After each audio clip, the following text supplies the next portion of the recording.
Language പഠിക്കാൻ വേണ്ടിയിട്ട് വരാം, അതിനുവേണ്ടി നമുക്ക് വിസ എടുക്കേണ്ടത്. പക്ഷേ ഈ വിസ നമുക്ക് ഒരിക്കലും കൺവേർട്ട് ചെയ്യാൻ പറ്റില്ല. ഒരു സ്റ്റുഡന്റ് വിസ ആയിട്ടോ അതല്ലെങ്കിൽ ഒരു ജോബ് വിസ ആയിട്ട് കൺവേർട്ട് ചെയ്യാൻ പറ്റില്ല. ഇപ്പോൾ നമ്മളിവിടെ വന്നു ജോലിയൊക്കെ കണ്ടുപിടിച്ചു, ഭാഷയൊക്കെ പഠിച്ചു, ജോലിയും കണ്ടുപിടിച്ചു വിചാരിക്കും. പക്ഷെ നമ്മൾ തിരിച്ച് നാട്ടിൽ പോയിട്ട് വേണം വീണ്ടും രണ്ടാമത് വിസ അടിച്ചു വേണം വരാനായിട്ട്.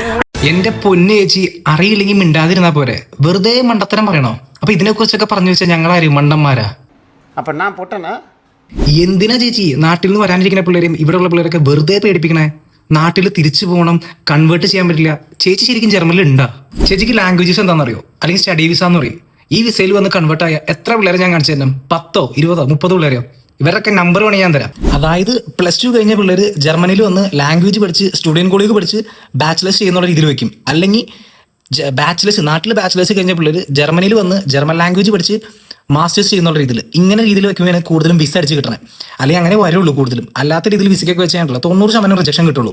പിന്നെ വൺസ് നിങ്ങൾ ജർമ്മനിയിൽ എത്തിക്കഴിഞ്ഞാൽ നിങ്ങളുടെ വിസ നിങ്ങൾക്ക് പല രീതിയിൽ നിങ്ങൾക്ക് എക്സ്റ്റെൻഡ് ചെയ്യാം അല്ലെങ്കിൽ കൺവേർട്ട് ചെയ്യാൻ പറ്റും. അത് നിങ്ങൾക്ക് പറ്റിയില്ല എന്നുണ്ടെങ്കിൽ നിങ്ങൾ എക്സ്പീരിയൻസ് ആയിട്ടുള്ള ആൾക്കാരോട് ചോദിക്കും. അപ്പം അവർ പറഞ്ഞുതരും ആ ഒരു ടിപ്പ്.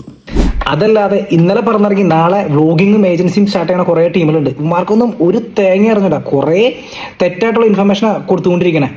എന്നിട്ട് ഫുൾ റിജക്ഷനാണ്. C1 C2 വേണം. 2018 അല്ല 2025 എവിടെന്നോ എന്തൊക്കെയോ കേൾക്കണോ, എന്നിട്ട് എന്തൊക്കെയോ പറയാണ്. അപ്പോൾ ചേച്ചി ഇനി ഇതേപോലെയൊക്കെയുള്ള വീഡിയോ ഒക്കെ ഇടുന്നുണ്ടല്ലോ, കുറച്ച് ഇതിനെക്കുറിച്ചൊക്കെ അറിഞ്ഞിട്ട് ഒന്ന് അന്വേഷിച്ചിട്ട് വീഡിയോ ഇടും, അല്ലെങ്കിൽ പിന്നെ വീഡിയോ ഇടാണ്ടിരിക്കുക. ഇതെല്ലാം എക്സ്പീരിയൻസ് ചെയ്ത ആളാണ് ഞാൻ. അപ്പോൾ ഫോളോ ചെയ്തിട്ടോ ജർമ്മനിലെ സത്യാവസ്ഥകൾ ഞാൻ പറഞ്ഞുതരാം.